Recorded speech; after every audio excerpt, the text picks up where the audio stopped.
Metrópole Entrevista. A gente vai conversar agora com o assessor técnico da Casa da Esperança, Alexandre Mapurunga, ele que também é secretário-geral da Associação Brasileira para a Ação por Direitos das Pessoas com Autismo. Oi, Alexandre, boa tarde. Boa tarde, tudo bem? Tudo bem, na medida do possível, como sempre.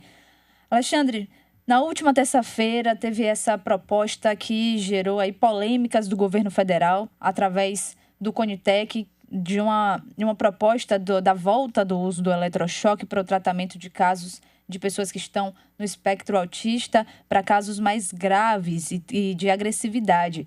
Qual é o posicionamento da Abraça a respeito desse tratamento?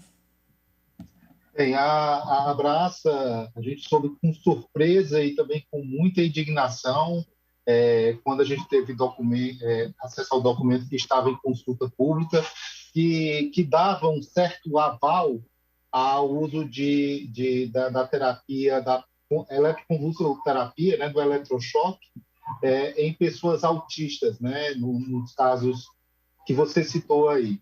Né? E desde então a gente elaborou um manifesto falando por que isso não deve acontecer, pela falta de respaldo científico, e também porque nesses casos já existe posicionamento dos órgãos de tratado de direitos humanos da ONU que configura como tortura o uso do eletrochoque para controlar o comportamento de pessoas com deficiência.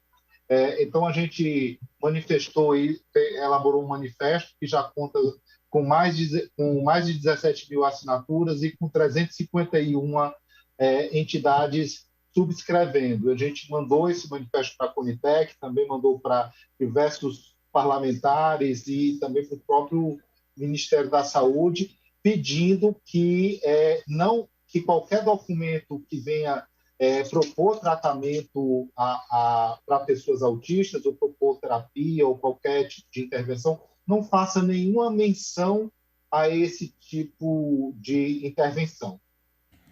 Alexandre, o argumento que foi usado pela pasta é de que essa má fama do tratamento seria por causa de uma cobertura midiática e também por causa de indicações mal feitas anteriormente. Eu queria que você destrinchasse um pouco desse manifesto e falasse por que o uso do eletrochoque em pessoas no espectro autista viola a Convenção dos Direitos Humanos. Olha, na verdade, o que a gente teve foi pouca cobertura midiática, né? Se a gente for ver os documentos de como o eletrochoque era usado até os anos 80, a gente via que ele era usado de forma indiscriminada e que as pessoas morriam por conta disso e tinham sequelas que duravam para a vida toda, né?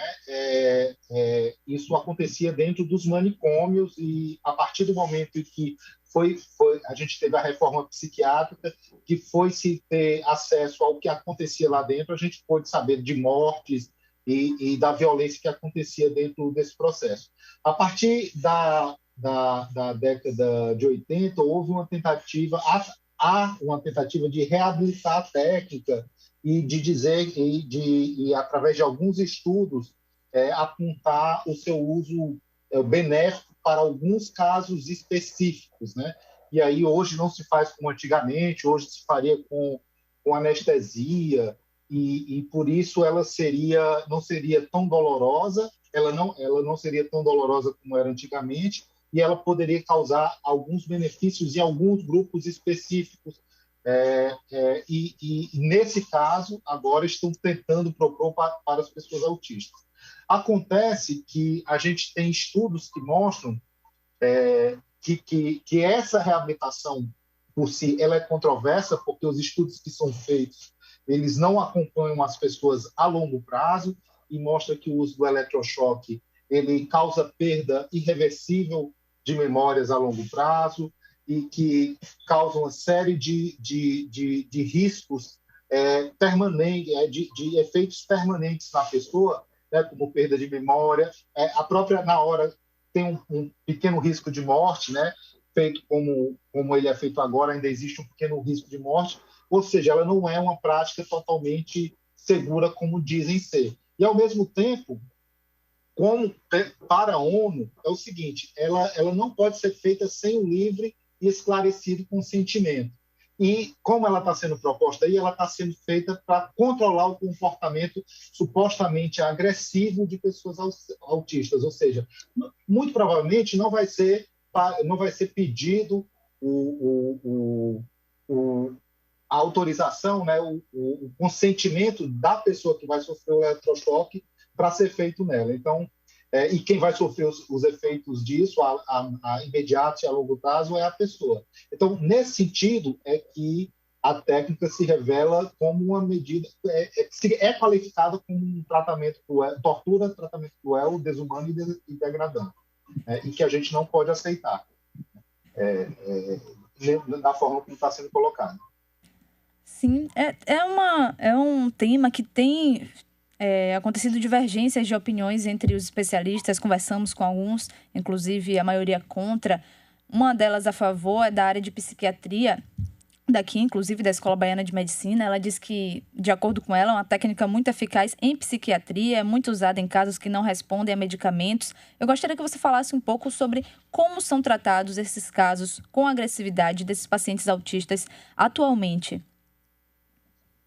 Olha, a primeira coisa que a gente tem que pensar é que a agressividade ela não acontece na pessoa autista, ela não é um sintoma em si, né? Ela acontece em função como um resultado de uma desregulação sensorial, emocional. A pessoa autista ela não é agressiva e agora vamos tratar a agressividade, porque senão você está anulando e acabando com qualquer subjetividade que o ser humano tem, né? É a mesma coisa que amarrar, é a mesma coisa que topar, é a mesma coisa que fazer qualquer coisa. Então vamos dar eletrochoque, que ela não... O que é que causa aquele surto, aquela ação daquela maneira? Nas pessoas autistas, a gente tem comprovadamente, eu, por exemplo, como autista tipo 1, a gente sabe dos efeitos da desregulação sensorial e da desregulação emocional que acontece. Então, existem muitas formas de terapia que focam nessas questões, né? Desde da estimulação, da estimulação neurosensorial, que isso pode acontecer ao longo da vida, terapias com foco em ABA, terapias medicamentosas que ajudam a pessoa a se autorregular. Existem muitas formas de terapia que focam nisso, né? Agora, e você imagina que o que é você qualificar uma pessoa agressiva e você aplicar eletrochoque só porque ela tem o diagnóstico? Imagina se isso vira moda, né? Então, você tem um diagnóstico, você tem um agressivo, um surto, ou você tem uma crise por conta disso, e agora, por conta do seu diagnóstico, você está suscetível a fazer esse tipo de tratamento experimental, porque não tem respaldo científico que diga que ele vai te fazer bem, e de uma forma de invasivo e que tem consequências a longo prazo. Então, a gente simplesmente não aceita, e as próprias pessoas que fazem o tratamento também estão se posicionando contra, porque não existe evidências científicas que funcionem em pessoas autistas. Ou seja, o ECT ele tem mais benefícios do que malefícios em um certo grupo muito específico de pessoas, e essas pessoas têm que poder dar o seu livre e esclarecido consentimento. Ou seja, eu topo passar por isso, eu sei dos riscos e eu quero me submeter a ele. Então, o problema, Alexandre, só para a gente entender, a gente está conversando com Alexandre Mapurunga, secretário-geral da Abraça, falando sobre a recomendação do Ministério da Saúde de tratamento de ST com eletrochoque em pessoas no espectro autista. Alexandre, então, para a gente entender, assim, o problema é trazer isso como um padrão dentro do Ministério da Saúde e ser usado de forma indiscriminada, certo? E não a condenação total do uso. Seria isso? Isso a gente precisa entender, porque veja só como foi colocado lá na consulta pública. a consulta pública ela não recomenda, né? Ela não recomenda que seja feito lá. Então, o resultado final do documento proposto é que aquilo não deva ser ministrado para pessoas autistas. Só que ele diz assim, ó, se for feito, tem que ser feito de tal maneira, né? Existem estudos, ou seja, ela dá um aval e no final não recomenda, certo? Ele dá todo um aval técnico. Então, o que acontece quando você tem um documento da autoridade sanitária dizendo que certa terapia é boa, né? Então, você vai ter juízes que vão dar ordens para que aquilo seja feito, você vai ter clínicas que vão estar oferecendo isso para o plano de saúde fazer, né? Então, aquilo ali foi uma jogada de algum setor que ganha dinheiro oferecendo esse tipo de tratamento para ter um documento que não aprovava, mas que dava um aval implícito ali para ele. Então, o que a gente quer? O que a gente está lutando? Para que não apareça isso, porque não tem é antiético, é considerado tortura e não tem nenhum aval científico que dê aval, que permita esse tipo de tratamento seja sequer mencionado em um documento. E pelo que você já tem observado, já tem dialogado com outras associações, instituições, você acha que essa proposta tem chance de passar? Olha, como eu falei,